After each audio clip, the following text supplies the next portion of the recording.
Senhor Jesus. Quero dizer a você que é muito bom estar aqui, estarmos na presença do Senhor, estarmos juntos para adorarmos o Senhor em espírito e em verdade. Quero convidar você a fechar os seus olhos nesta hora, baixe sua cabeça, feche seus olhos e tenha um período agora com o Senhor, juntamente conosco. Tenha esse período de adoração ao Senhor, dentro da tua alma, vindo dentro da tua alma, vindo de lá de dentro da tua alma, para o Senhor Jesus. Quero convidar você a estar dando ao Senhor mesmo a glória devida. O que Ele representa na sua vida, o que Ele tem representado para você nestes dias, o que Ele tem representado para você hoje, o que Ele representa na tua vida, no teu lar, o que o Senhor representa. Ele deixou a glória dele para que pudéssemos estar aqui. Ele deixou a sua glória. Ele deixou tudo isso para se tornar homem como nós, para sofrer na cruz por mim e por você. Hoje estamos aqui. Estamos aqui para dar essa glória ao Senhor. Quão lindo esse nome é, o nome de Jesus. Quão maravilhoso é o nome de Jesus, quão poderoso é o nome de Jesus. Que você esteja glorificando ao Senhor, exaltando na beleza da santidade dEle. Quão lindo o seu nome, Senhor. És invencível, és inigualável, outro igual não há como o Senhor. Nome sobre todo nome.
Estratégias evangelísticas. Existem inúmeras maneiras de se falar do amor de Deus às pessoas, assim como utilizamos aqui no Brasil, através de cultos, evangelismo nas ruas, visitas em hospitais, cursos e aulas, viagens missionárias.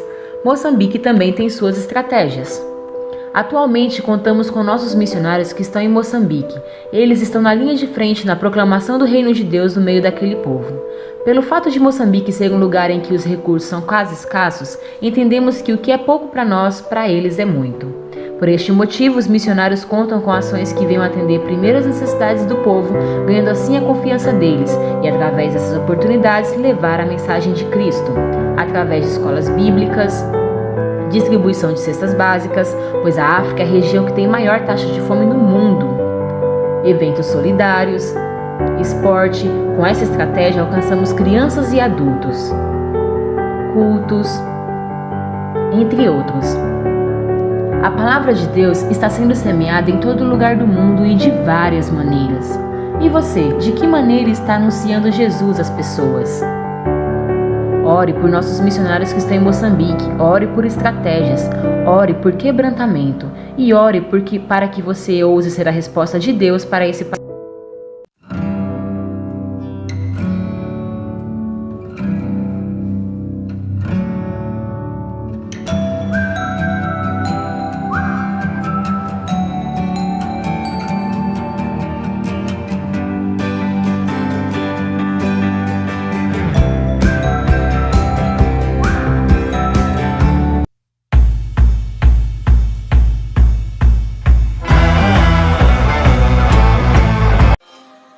Graça e paz do nosso Senhor Jesus Cristo. Eu sou a Lucy Claro, esposa do pastor Natanael, e é uma alegria muito grande estar com vocês aqui neste tempo, neste momento, podendo aprender um pouquinho da palavra de Deus juntos. E eu quero que você abra a sua Bíblia no livro de Esther, no capítulo 4. E enquanto você abre a sua Bíblia, gente, ter a Bíblia em mãos é muito bom, sabia? É importante, né? Cheirinho da palavra, você poder fazer anotações, é ótimo. Então, não use só a Bíblia no celular ali, no iPad, não use. Manuseie, tem uma Bíblia para manusear, para fazer os seus estudos, é muito bom. Então, manuseie a sua Bíblia aí, abrindo no livro de Esther, no capítulo 4. E enquanto você abre aí no capítulo 4, eu quero dizer para você que não é novidade, que estamos vivendo um tempo de incertezas, não é?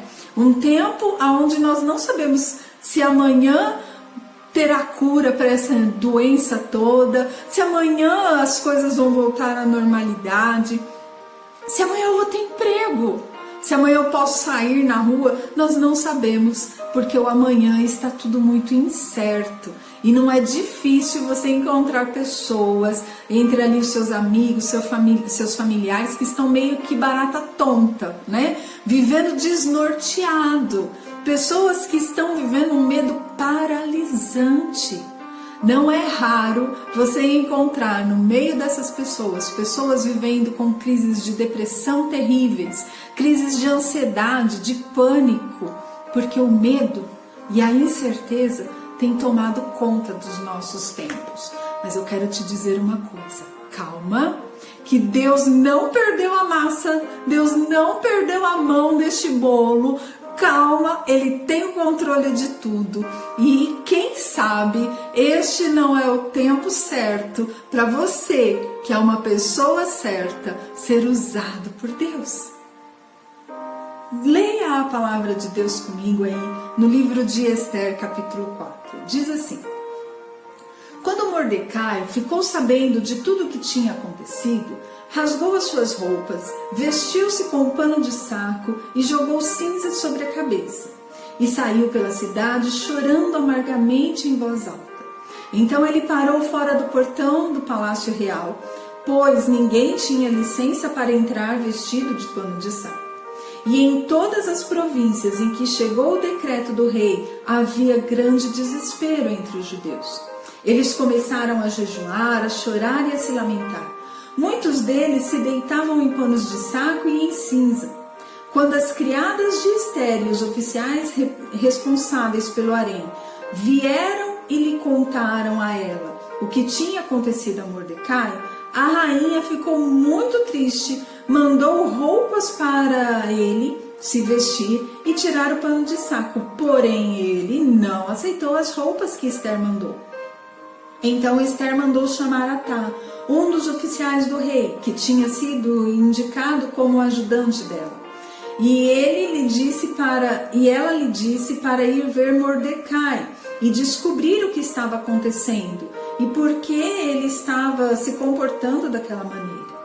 Atá foi à praça da cidade e encontrou Mordecai do lado de fora dos portões do palácio.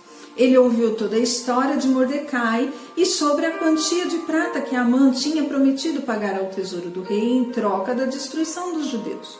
Mordecai também deu a Atá uma cópia do decreto do rei que falava da destruição dos judeus que tinha sido anunciado em Susã. E disse para ele mostrar essa cópia a Esther e pedir que ela fosse falar com o rei e implorasse por misericórdia em favor do seu povo. Então Atá voltou e deu a Esther o recado de Mordecai.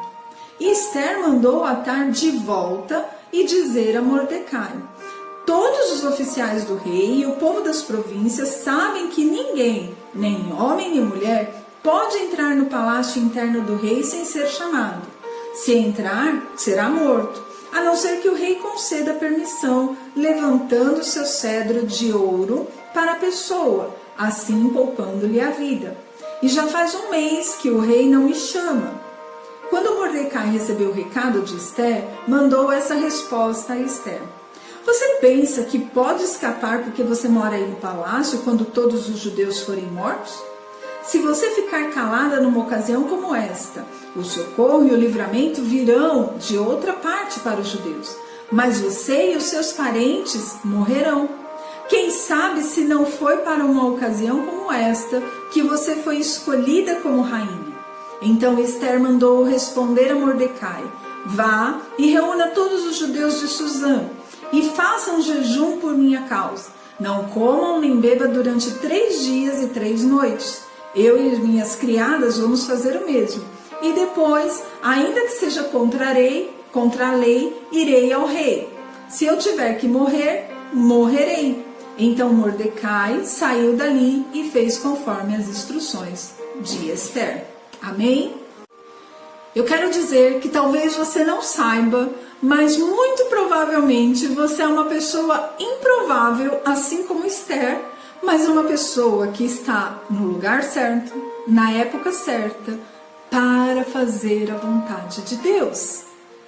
Deus criou cada um de nós com um propósito. E o propósito de Deus é um propósito maior. É o propósito de glorificar o nome dEle. Não é por acaso que você está nessa terra. Não. Entenda uma coisa. De todas as pessoas do mundo, Deus encontrou o seu papai e a sua mamãe que tinham um DNA perfeito para formar você, para que hoje, neste tempo, você fosse a pessoa certa, no momento certo e no lugar certo, na época certa, para o propósito dele. Isso é muito louco de se pensar, né? Mas no meio de tantas incertezas, de tanta loucura, Deus pode usar a sua vida. para glorificar o nome dele. Isso porque ele enxerga além.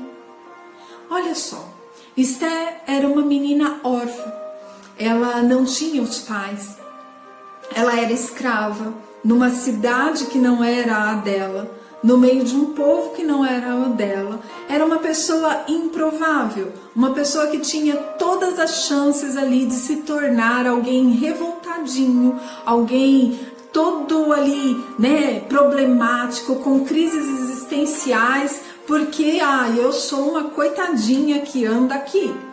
Mas Esther foi alguém que Deus levantou no tempo certo, no lugar certo, para se tornar rainha. O primo de Esther, ou tio de Esther, ele é aquele que cuidou dela por um tempo, está ali na porta do palácio, para falar com ela e contar, olha, deu-se uma desgraça, tá todo mundo passando um perrengue danado. E Esther já estava adaptada com tudo aquilo.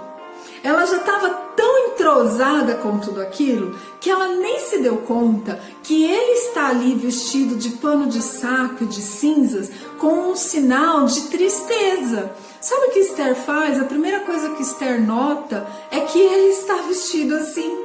Ela olha para o externo, ela olha para a aparência e manda levar roupa para ele. Olha que loucura! Não é mais ou menos como nós? Quantas vezes a gente se preocupa com a aparência? Eu não estou dizendo dessa aparência, eu estou dizendo de como ela. Peraí, você vai me envergonhar, põe uma roupa. Você não pode vir aqui de pano de saco, põe uma roupa. Quantas vezes a gente não fez coisas assim? Quantas vezes nós não olhamos o externo? Eu não posso falar que eu sou crente, sabe? Porque senão, o que vão dizer? Eu não posso dizer não para esse pecado, porque senão, o que vão falar de mim? Nos preocupamos com aquilo que os outros vão falar ao nosso respeito. Mas deixa eu te dizer uma coisa. Às vezes, Deus precisa fechar o cerco para que os nossos olhos se abram e a gente entenda qual é o nosso propósito nessa terra. Esther estava preocupada primeiro com a aparência do tio. Não se deu conta. Começou a olhar para o externo. Mas olha o versículo 6 deste texto. Leia comigo aí, versículo 6. Atá foi à praça da cidade e encontrou Mordecai do lado de fora dos portões do palácio. Ele ouviu toda a história de Mordecai. Ele ouviu toda a história de Mordecai e sobre a quantia de prata que Amã tinha prometido a pagar ao tesouro do rei, em troca da destruição dos judeus. Mordecai também deu a Atá uma cópia do decreto do rei que falava da destruição dos judeus que tinha sido anunciado em Susã e disse para ele mostrar esta cópia a Esther e pedir que ela fosse falar com o rei e implorasse por misericórdia em favor do povo. Então Atá voltou e deu a Esther este recado. E Esther então mandou de volta Atá a dizer a Mordecai: todos os oficiais do rei e o povo das províncias sabem que ninguém, nem homem nem mulher, pode entrar no palácio interno do rei sem ser chamado. Se entrar, será morto, a não ser que o rei conceda permissão, levantando o seu cedro para a pessoa, poupando-lhe a vida. Mas depois de ouvir todos os relatos, Esther ainda não tinha entendido qual era o propósito dela nesta vida. Ela não tinha entendido o lugar que Deus tinha colocado ela. Veja bem, ela ouviu tudo, mas não compreendeu, a ficha não caiu. É meio parecido com a gente, né? Estamos vivendo tudo isso e a gente, Houston é o seguinte, Houston, estamos vivendo uma pandemia, a crise é mundial, o negócio é sério, o bicho está pegando, mas eu não posso fazer nada, porque sabe, se eu sair lá para fora, se eu fizer alguma coisa, eu posso ser morto. É mais ou menos isso. Esther, ela ouve tudo e ela sabe que o problema é grande, mas sabe o que ela faz? Eu não posso fazer nada, porque se eu fizer qualquer coisa eu vou morrer. E ainda joga a culpa nos outros. Todo mundo sabe que se eu fizer isso que você está me pedindo, eu vou morrer.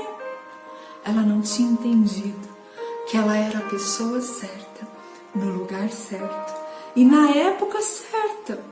Ela não tinha compreendido o propósito de Deus para ela. Então, Mordecai manda este recado. Veja o versículo 12 aí. Recadinho aí. Quando Mordecai recebeu o recado de Esther, mandou esta resposta para ela. Você pensa que você pode escapar porque você mora aí no palácio quando todos os outros judeus forem mortos? Se você ficar calada numa ocasião como esta, o socorro e o livramento virão de outra parte para os judeus, mas você e os seus parentes morrerão. Oi, você, presta atenção. Você acha que porque você está nessa redoma espiritual, porque você é um líder, porque você é um pastor, porque você tem uma posição, porque você não vai passar por nada? Mas todas as nossas dores foram levadas na cruz. Você acha que você não vai passar por nada? Veja o recadinho aí no versículo 14. Se você ficar calado numa ocasião como esta, o socorro e o livramento virão de outra parte para os judeus, mas você e os seus parentes morrerão. Se você ficar calado, se você não for o socorro, se você não for alguém que está à frente, tudo bem, Deus vai usar outro. Mas você ainda não entendeu qual é o seu propósito nesta terra. Não adianta você se isentar do problema, não adianta você se calar. Deus prefere usar você. Continua no versículo. Quem sabe não foi para uma ocasião como esta que você foi escolhida como rainha. Quem sabe não foi por uma ocasião como esta que você foi escolhido filho de Deus. Quem sabe não foi por uma ocasião como esta. Mas o problema é que muitos de nós preferem viver do passado. Na minha época, porque naquele tempo, aqueles hinos, aquele povo, aquele pastor, aquela igreja. Meu querido, minha querida, deixa eu te dizer uma coisa. Lembrar do passado é muito bom, é gostoso ser nostálgico. Mas nós precisamos prosseguir para o alvo. A fila anda.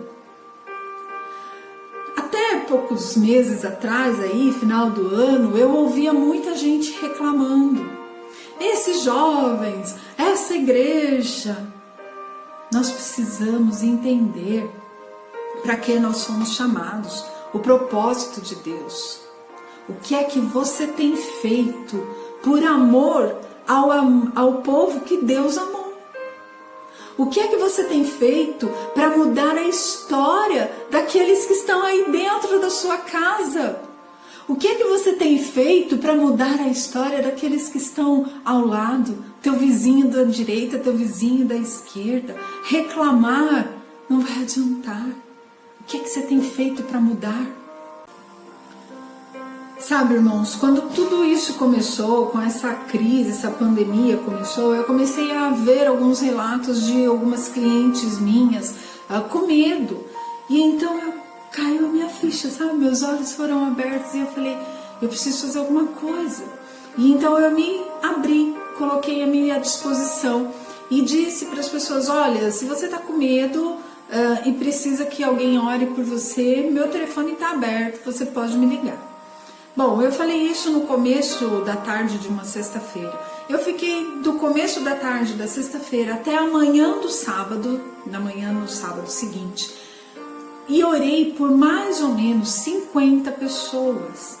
Mulheres que me ligavam desesperadas, chorando aos soluços. Eu tô com muito medo, eu não sei, eu tô com medo de morrer, por favor, ora por mim. E eu não fiz nada a não ser orar por essas pessoas. E eu entendo que nós precisamos saber que talvez seja para esta ocasião que Deus nos colocou em determinadas posições.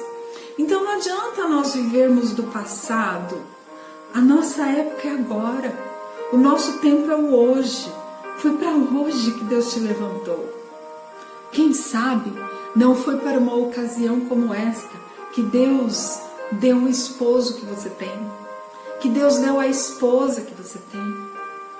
Quem sabe não foi por uma ocasião como esta que Deus deu este emprego que você tem. Quem sabe não foi por uma ocasião como esta que Deus te permitiu estar desempregado. A Bíblia fala que nós devemos pregar a tempo e fora de tempo. Mas também a Bíblia nos ensina que nós não somos o Espírito Santo. Não cabe a nós o poder de convencer as pessoas ou de converter as pessoas. Isso é um problema do Espírito Santo. A nossa parte é pregar, é testemunhar. Aí talvez você me fale, irmã Lucy, eu não sei pregar. Olha, eu não sei falar. Irmã Lucy, não dá, eu não sei nem orar direito. Olha, deixa eu te dizer uma coisa. Você sabe testemunhar. Não é possível que não tenha nada na sua vida que seja reflexo da glória de Deus e que você possa contar a outro. Se isso não está acontecendo, eu preciso que você avalie a sua vida espiritual, se realmente você tem Jesus como seu Senhor e Salvador. Porque aqueles que têm Jesus têm experiências com Deus. Agora, algumas pessoas acham que experiências com Deus é eu sair pulando, saracuteando. Escuta, experiência com Deus se vive na intimidade. Não é nas quatro paredes de uma igreja. Aliás, hello, nós estamos sem igreja, você percebeu? Intimidade, experiência com Deus se vive com a porta fechada do quarto atrás de ti, orando ao Deus em oculto que conhece o teu coração, o teu oculto. Então é assim que nós temos experiência com Deus. O problema é que nós ficamos esperando essa experiência sobrenatural, vinda de um pastor, vinda de um líder. Eu estou há tantos dias de quarentena e ninguém me ligou, ninguém me chamou, ninguém quis saber se eu estou viva, se eu estou morta. É você que tem que ter experiências com Deus, não sou eu, não é o seu pastor, não é a sua igreja, não é nem o seu marido. Quem tem que ter experiências com Deus, quem tem que ter relacionamento, intimidade com Deus é você. Este é o tempo. Você é a pessoa certa. Ele quer te usar. Quem sabe não foi para um momento como este. Veja, Esther, ela estava com medo, mas ela precisou agir. Talvez você tenha vergonha, mas olha só o que disse o versículo. Olha o que diz aí no versículo, no final do versículo 14. No começo do versículo 14. Se você ficar calado numa ocasião como essa, o socorro e o livramento virão de outra parte para os judeus, mas você e os seus parentes morrerão. Não é hora de você ficar calado. Não adianta você ficar caladinho. Este é o tempo, esta é a hora. Este é o tempo dos pais se converterem aos filhos e os filhos se converterem aos seus pais. Este é o tempo das esposas ganharem seus maridos pelo seu testemunho e não pelo seu falar. Este é o tempo dos pais ensinarem os seus filhos no caminho que devem andar, a serem bons homens, boas mulheres. Este é o tempo de homens levantar as mãos santas em oração.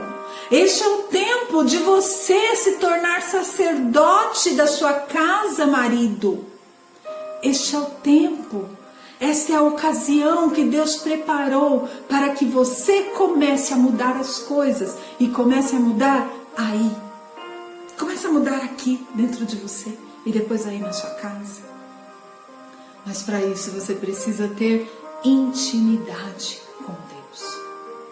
Não fique esperando uma live, não fique esperando alguém te ligar, alguém te mandar o devocional para você ter uma vida espiritual. O crescimento de uma vida espiritual depende única e exclusivamente de mim. Eu quero finalizar este tempo com vocês dizendo como Esther, fazendo uma convocação, um chamado para que você retome a santidade. O que é viver em santidade? Santificar alguma coisa é separar aquilo para Deus. Separe-se para Deus. Jejue.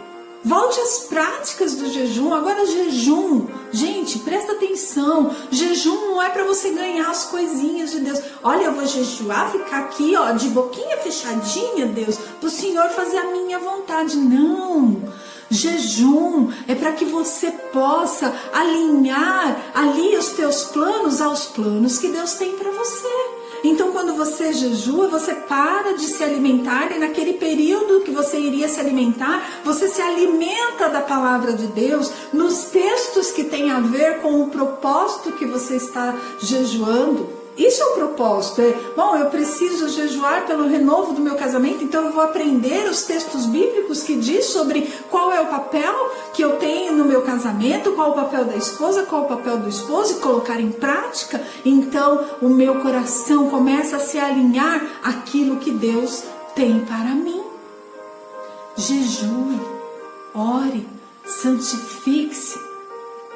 Tenha esse tempo de intimidade com Deus, porque Deus tem grandes obras na sua vida, mas principalmente Deus tem uma grande obra através da sua vida. Quem sabe não foi para um tempo como esse que Deus está te levantando. Deus não precisa de pessoas eloquentes, Deus não precisa de doutorados, pessoas que saibam falar. Deus precisa de alguém que saiba simplesmente ser filho. E eu vou dar um testemunho muito rápido. Quando os meus pais se converteram, meu pai e minha mãe, eles se converteram, entregaram seu coração a Jesus em um culto em que todos nós ríamos do pregador. Porque era um jovem que estava pregando pela primeira vez e ele falava assim: porque Deus exige de nós santidade, Deus exige de nós uma vida de oração. E a gente tirava o sarro dele. Como é que pode? O cara vai pregar e fala exige ao invés de dizer exige. Mas o meu pai e a minha mãe, que vieram lá do sertão do Pernambuco, ouvindo aquela palavra, falaram: Deus ama pessoas como eu, que não sabem nem ler direito, muito menos escrever direito. Então Deus não precisa de pessoas totalmente letrados para que sejam usados para levar a glória dele. Deus precisa simplesmente que você saiba que você é a pessoa certa, no lugar certo e na época certa. Então, se santifique, jejue, volte às práticas da santidade e deixe-se ser usado para a glória de Deus. Amém? Que Deus abençoe sua vida. Obrigada por essa oportunidade. Que a graça e a paz do Senhor seja sobre a sua casa. Obrigada pela oportunidade.